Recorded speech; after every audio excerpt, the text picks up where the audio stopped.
Okay, so we are going to do a makeup demonstration for all the dance looks that you will have in the season. It's going to be one look for everybody. We usually start off with the eyes. We start off with the eyes because we're going to put a great deal of dark makeup on, and that way if you've done everything else on the bottom of the face and you get a little bit of that makeup crumble down, you kind of have to start from scratch. So you want to always start with the eyes because it is the most intense focus for the face. So can I get you to close your eyes, Isabel? Perfect. So for the eyes, we want to start off giving the shadows something to stay on, something to cling to. So we're just going to start off with either a little bit of an eye makeup base or a little bit of foundation, basically anything that's just going to give that shadow something to adhere to on the eyes. As close to skin tone or clear as possible is great. There we go. So we're going to start off with the white shadow. Ideally, you want to use a nice loose brush. The looser the brush, the lighter the deposit. And since we're doing a wash all over the eyes, it's best to have a nice big brush.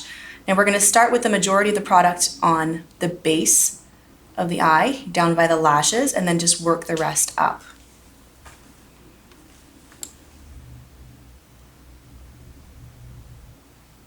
And if you get some down around this area of the eye underneath, don't worry about it because we can clean that off afterwards. There we go.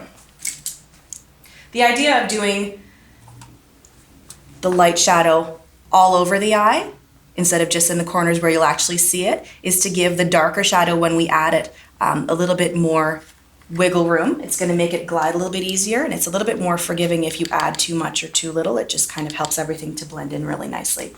So we're going to go in with the dark brown shadow and a brush with a little bit more of a densely packed bristle, and we're going to start on the outer lower corner of the eye.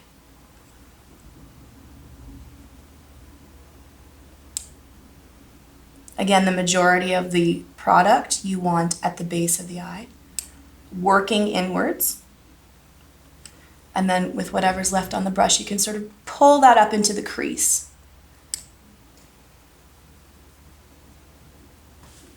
If you need to blend a little bit, go back to your brush that you used for the white shadow and just give that a nice little sweep.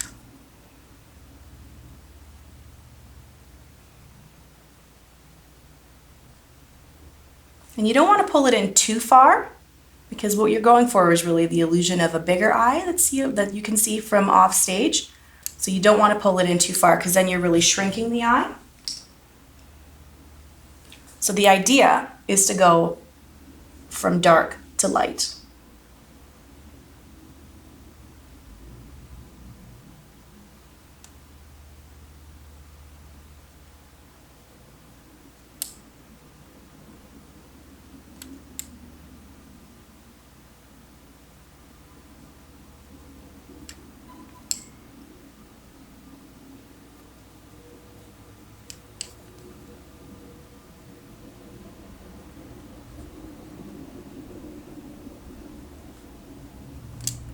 Open and look at me.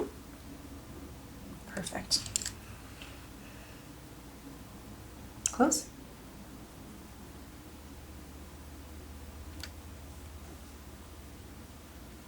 Now it's a good idea too if you've got a child who's not used to having makeup on her face. It's a really great idea before you kind of come at them with a brush directly into the face to just sort of brace so that they know something is coming. Just sort of gently put a finger or maybe just rest your hand somewhere so that it's not such a shock when something actually connects with a sensitive area like the eyes. Open and look.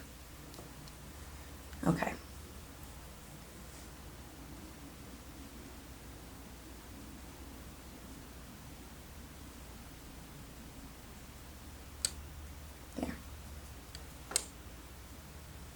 All right, that's a good start. And again, don't worry about anything that sort of falls below because we can take care of that, no problem. The next thing we're going to do is we're going to add our glitter. Now, all of you are going to receive a fresh, beautiful little pot of glitter like this. It's going to come with a little sticky tape that goes over top to prevent them from coming out before you want them to, and 3 little holes. The best thing I can recommend for you is that you take something sharp and only pop one of those little spaces. If you take the entire thing off, you're never going to have any control over how much glitter comes out, and then every time you open your little pot, you get kind of this lovely explosion of glitter everywhere. So for the sake of keeping yourself glitter free most of the time until you want to, go ahead and just pop one of those spaces. I don't recommend using a brush for this part. I find it a little bit, you just use too much sparkle. So the best thing you can do really is just to use your fingers. Anything flat will do, whereas a bristle will just pick up the sparkle and it really just sort of, I mean, at that point you just get sort of a decoration all over your face of sparkle without having a controlled experience. So again, what you want to do, just like we did with the base for the eyes first before we put the powder on, is to help those glitter particles stay a little bit better. You want to just sort of moisten the eyelid really, really lightly. So you can use either a thermal water spray or a makeup fixative. Isabel, just close your eyes. Again, a fair warning that a little bit of a mist is coming is great, or else you'll get kind of a flinch experience. I'm going to spray, okay?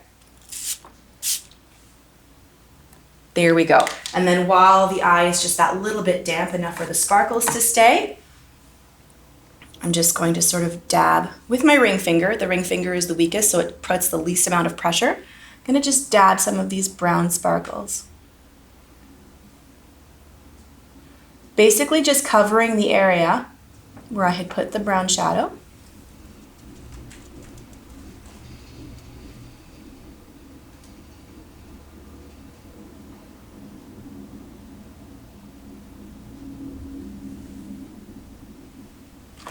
Turn and look at me. Open. Perfect. And again, don't worry about any sort of sparkles falling down into the under eye area. There's a really great trick I'm going to show you in a second to take care of those. All right, we're going to go in with the white sparkles now.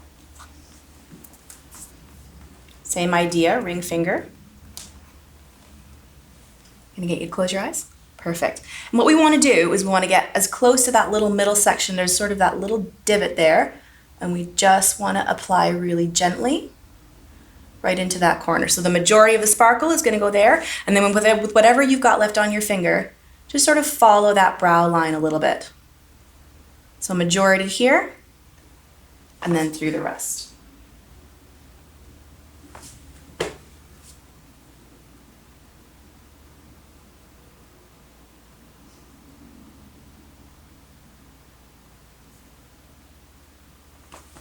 See, open. Perfect. Okay, once again, just to set those, I'm going to go in with just a tiny bit of mist. Ready, Isabel? Just to help set those. Now here's a really great tip for you, because this is a loose sparkle we're working with. So the best thing I can tell you to do is to get some sticky tape, just any sort of Scotch tape will do, and then roll it sticky side out into something you can sort of stick your finger into, and then just very gently, look up, Isabel. Perfect. Really gently just sort of roll your tape underneath like that, and that really does pick up all those little bits of sparkles.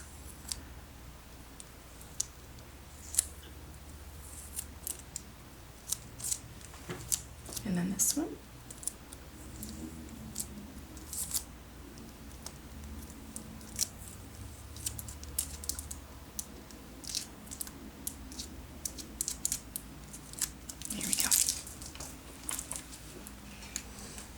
Underneath the eye, it's a really great idea just to sort of finish that sparkle, to just give a little bit of a white liner just directly underneath.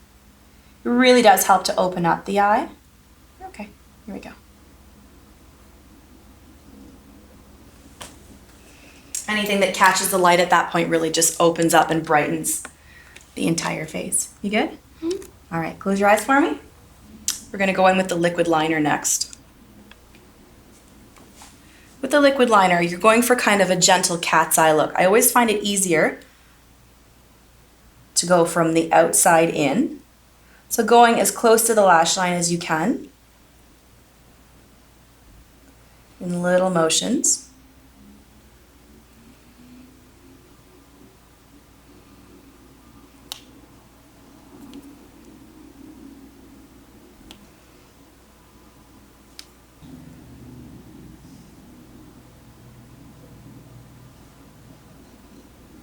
I do find it best to ask your child to just sort of close their eyes like they're sleeping instead of just close your eyes, because then you get kind of a, close your eyes tightly as well. So then you get one of these situations where you're trying to apply something and you've got, you know, like a little bit less room to maneuver. So just sort of close your eyes gently like you're sleeping. Perfect. And then you get sort of a much more gentle close, because anytime you sort of tighten up this area, especially when you're working with a liquid liner, it's not terribly forgiving. I always like to say it kind of senses your fear. So you have to sort of go very gently on as smooth a surface as you possibly can. Now to get the cat's eye, what you're basically doing, look up for me, Isabel.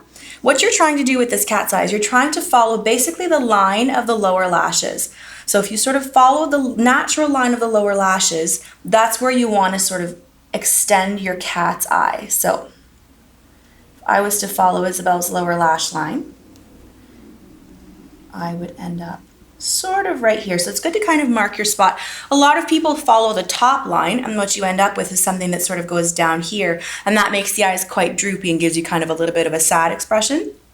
Whereas the up tilt here just sort of keeps everything nice and jolly. Look down for me. Actually, just sort of gently close your eyes. There we go. Now, best thing to do when you're doing this, especially if you're not terribly used to it, is to sort of draw in your triangle first. You want to think of it as sort of a long extended triangle. If you sort of draw your triangle just where it would naturally join sort of middle to 1/3 into the eye, then you can fill it in afterwards. And don't forget, if you make a mistake, Q-tips are your best friend. You can just sort of run it over while it's still a little bit wet, and you can fix most mistakes that way.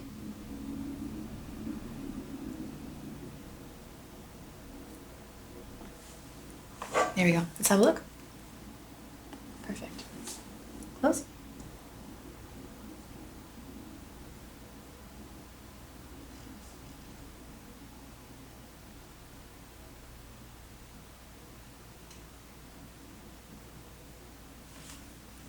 All right, turn to me. Now the trick obviously is making it even on both sides. That's always fun. So if you find you have trouble one side to the next, always do the side that's easiest second. Do your hard one first. Now I do find that a felt tip liquid liner is much more effective than something with a brush tip. Usually with a brush tip you get some eventually that sort of come away and fray off your end. I also find that the more you work with your felt tip, sometimes the tip gets a little bit dry. Best thing you can do is just kind of take your hand and use it as a bit of an artist's palette, squish it down, and then you'll sort of wick more up through the tip, and then you can really get a really precise point, and then use that as kind of your inkwell. Close your eyes really gently. So working from the outside, first line is just basically as close as the lashes as possible. Look up for me. Again, we're going to follow the line of the lower lashes to figure out where the wing should go. And if you go really crazy with the wing and you really extend it out, don't worry about it. Okay, close your eyes again. We're gonna put false lashes on afterwards, and they're pretty forgiving. So even if you go really bananas with the liner, I wouldn't worry about it too much. So now we're gonna try and complete our triangle, and you're aiming for sort of middle to 1/3 of the eye to finish it. That way, if you need to bring it out a little bit more, you can. Bring it into the middle, I mean.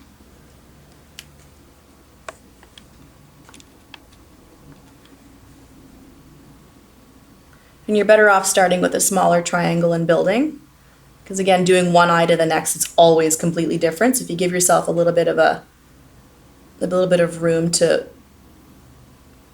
go bigger or smaller, then it's a little bit easier to finish with an even application, eye to eye. Open for me. Okay, I'm just going to extend this wing a little bit. Close.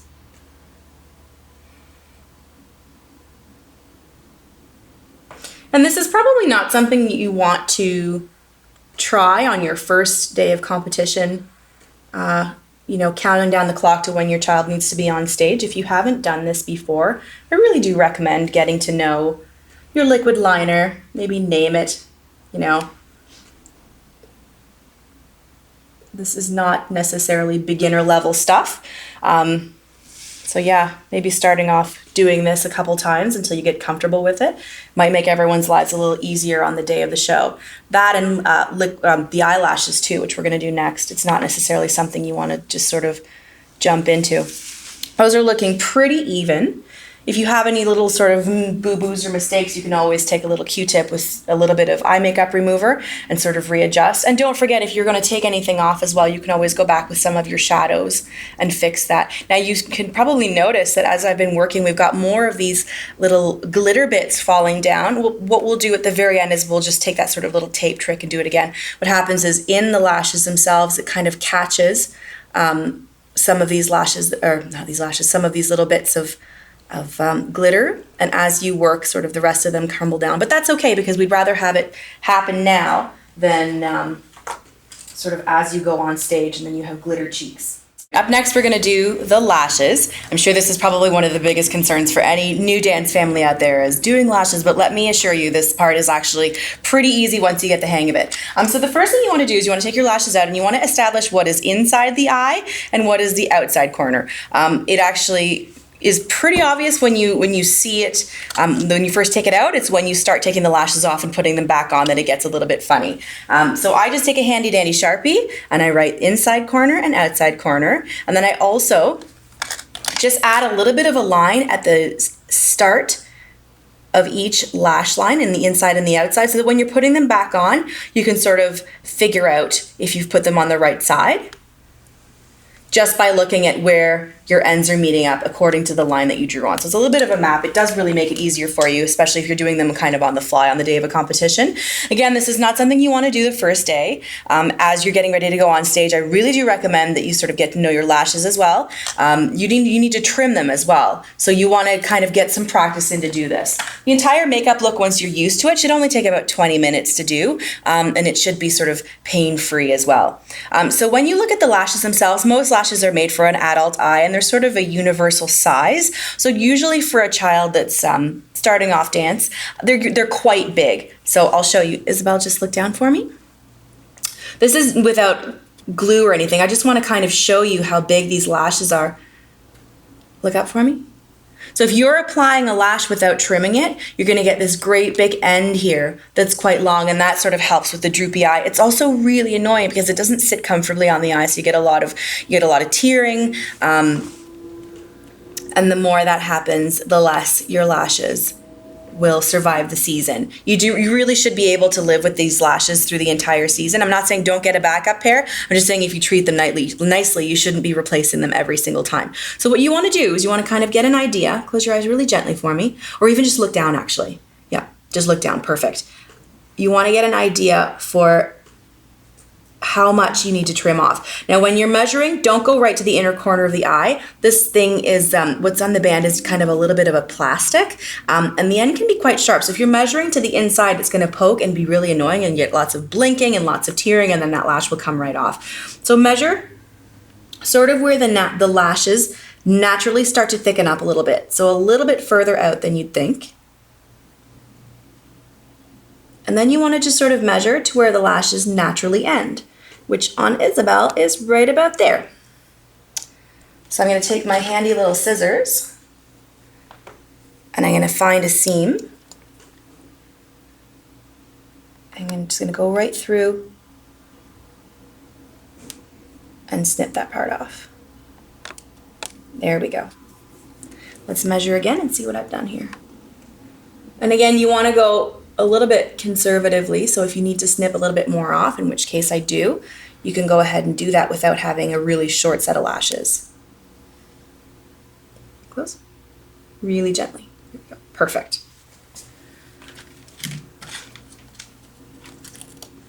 And I'll just go ahead and do the same thing on the other side. Just look down for me. Perfect.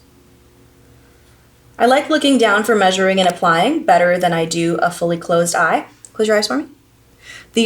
What you get there is the surface of the lashes tends to shrink with the contraction of the eye as it closes. So if you're applying the lash or measuring while the eye is fully closed, it's actually going to be a shorter area. And then once you open, just open really gently, that area expands again. And if you've already applied it that way, your glue might let go, or you might have a different size of lash than what you're looking for. Close for me.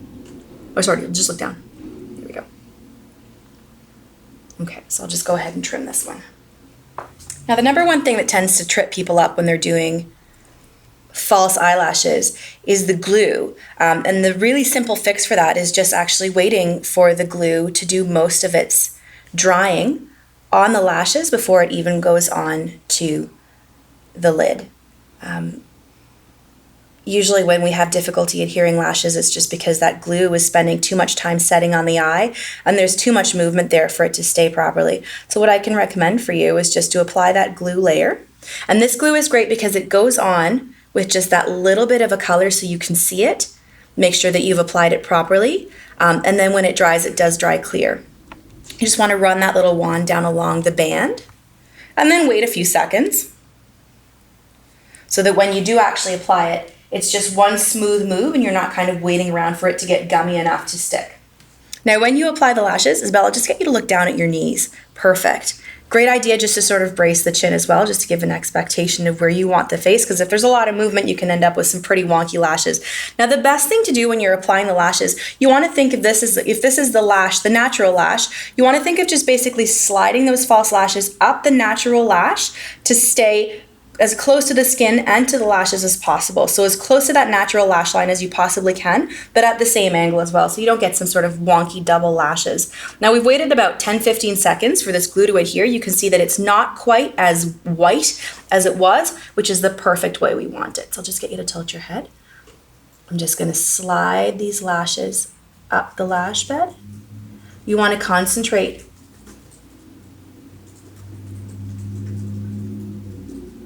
the pressure that you're applying just to the outer corners. And then as long as those are in properly, the rest will follow. I like to go in with, just look down for me, even just sort of the back of one of your brushes, just to make sure with really, really gentle pressure that those corners are in.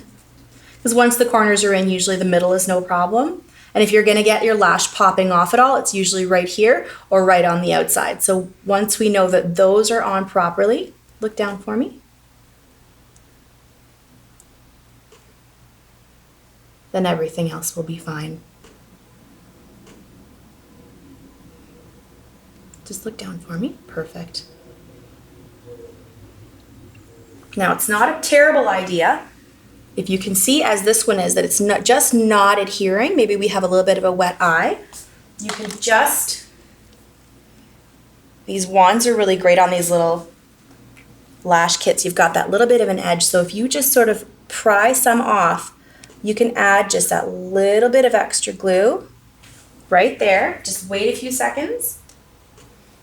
And if the back of the lash is placed properly, don't worry about it, just adhere this part back. Look down for me and then just keep looking down. If you need to blink, just blink really gently, okay? So we're just gonna keep that little bit of contact, just help the lash make contact. Not pressure so much as just that little bit of contact. And just keep looking down and blinking gently. Just really gentle blinks for a couple seconds, just so that that has a chance to stay on. And I'll just do the same to the other side. So just applying that glue.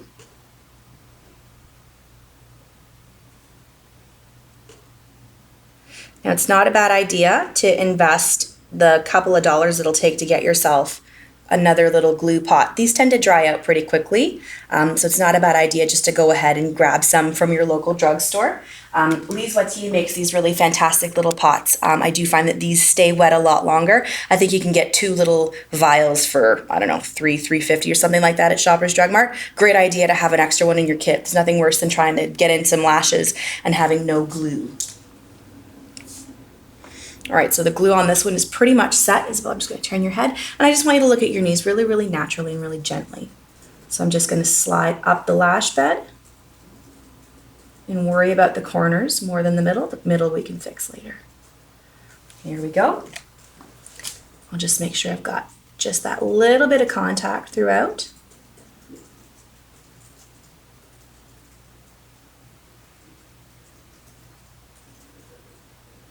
How does that feel, Isabel? Not too bad? Perfect.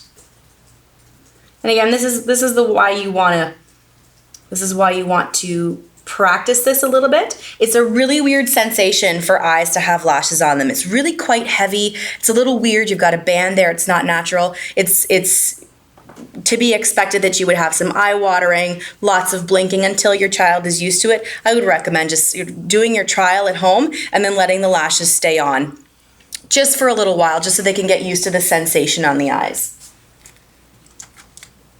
At this point, you want to have a look at your liquid liner. Make sure you don't need to adjust too much. Just sort of gently lower your lids. There we go. Sometimes you can get a little bit of that glue showing. You can always just sort of blend the lash into the lid by adding a little bit of liquid liner if you need to. How does that feel? Wonderful. Once the eyes are done, honestly, the rest goes pretty quickly. Now we'll do a little bit of a cleanup. Make sure that we've got some of this sparkle removed. So we're gonna do our little tape trick again. Look up for me. I don't want to catch your eyelashes in this. There, we'll just get some of that excessive sparkle out. Just like that. We got some random forehead sparkles we'll take care of.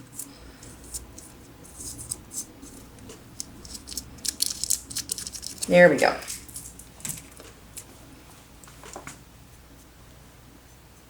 Just gonna touch up brows a little bit. It's a good idea once you've put so much into the eye to just really finish off by framing the brows a little bit.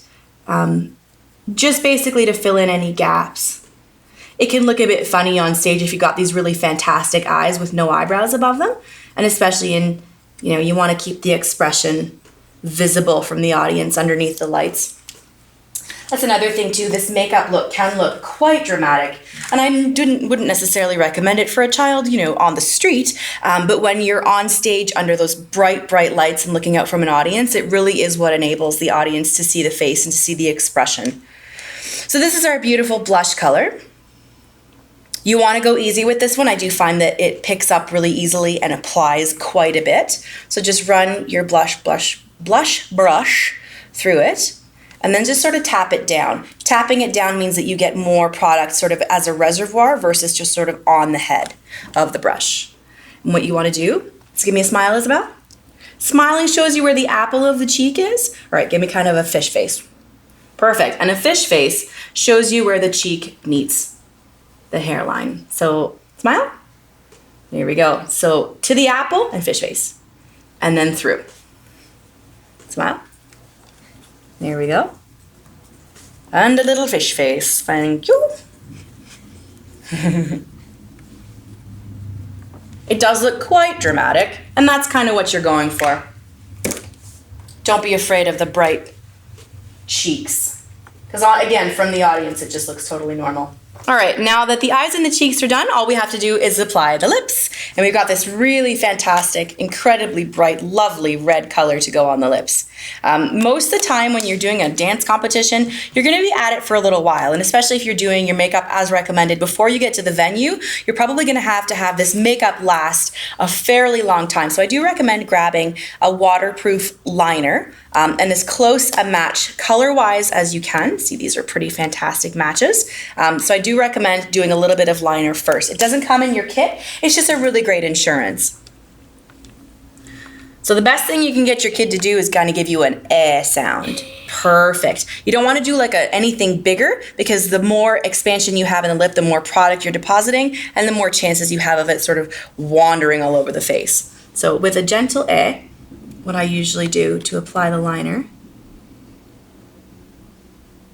is draw the middle in first, and then in short strokes, follow through with the rest, and then same with the other side.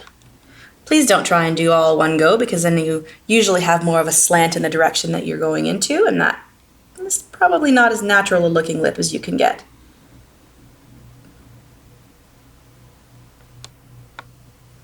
Perfect. And then once that's on, go ahead and fill that in. You don't want to just sort of rim the outside and leave it in, because as it wears, then you get sort of like the outside ring intact and then nothing in the middle. And that's, again, not the sort of polished, complete look we're going for. So for the top lip when you're lining, you want to sort of follow the Cupid's bow, which is that little lovely indent in the middle of the lip. You want to think of it as almost you're doing an X. So however your child's lip is shaped, Just go ahead and follow that through. And then again, going towards the outside, you want to do short little strokes. Now, if you have a little bit of trouble accessing that line, if you apply just the littlest bit of pressure right here, just relax, Isabel. It just sort of pops the lip out a little bit and gives you a steadier surface to work on. So as you're doing these sort of short strokes down to the bottom of the lip, it gives you just that little bit more control. And at this point, you've done an entire face. Your child might be getting that tiniest little bit twitchy. It just gives you a little bit extra. And then you want to just go ahead and fill. Perfect. And once that part's done, the rest of it's quite easy.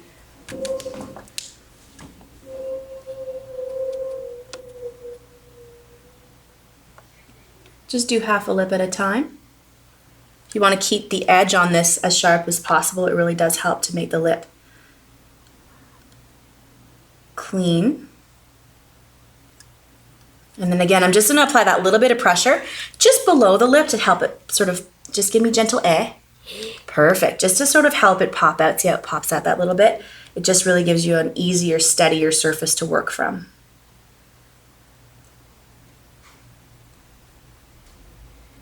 Here we go. If you don't get it all the way to the corner, don't worry. If you get a little goof in there, don't worry, because you can always just go in with that little bit of Q-tip and just sort of even out the lines a little bit. Perfect. Okay, turn and look at me. Gotta fix you right here.